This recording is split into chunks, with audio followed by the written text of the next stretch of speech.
Hi, my name is Haidyn Larson. I work for the University of Minnesota Department of Plant Pathology. More specifically, I work with small grains. And right now, we are working on our screening trials for the Oat Smut nurseries.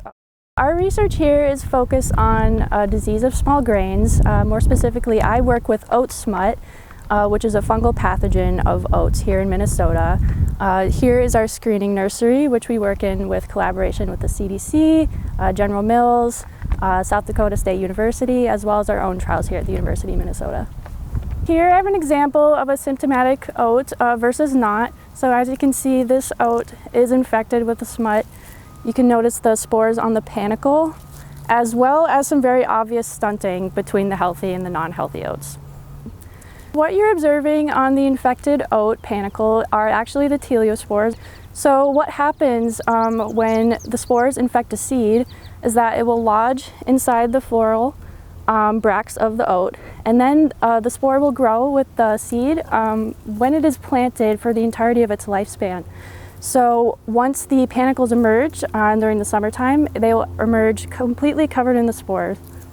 Why do we care about oat smut? Well, this disease in particular is not as detrimental as scab of wheat or crown rust because it doesn't possess mycotoxins that are harmful to animals. But the problem that lies with oat smut, however, is its ability to produce inoculum in mass. So this is specifically a problem for, say, breeding programs or growers who use their seed year after year, because in the field, the oat smut will rapidly disperse. And part of its ability to do so is because it's an extremely long-lived fungal spore, and this is in part because it has melanin inside of its cell wall. And so as long as the seed can survive, the spore can survive on the seed. So that means if the seed can be stored for a long time, the spore can live, say, 10 to 20, almost 30 years. An important thing for growers to know is that the ratio of yield loss is 1-to-1 per infection. So just be mindful of your EIL or your economic injury level. One of my favorite fun facts about oat smut pertains to one of the problems it causes, which can be combustion in the harvest and post-processing. Oat smut causes a combustion risk in the harvest and post-harvest processes because the oil content in the cell wall can heat up, and that can cause explosions. So what do we do about the disease oat smut? Well, historically we've used fungicide-treated seeds, but however our systems now are more focused on being organic.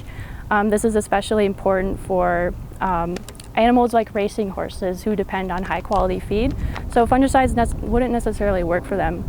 So now in screening nurseries like this one, we breed for resistance. And what we'll do is that we'll give our plants a score that will hopefully help breeders focus on areas of interest in their genetics that can help hopefully prevent oat smut in the future.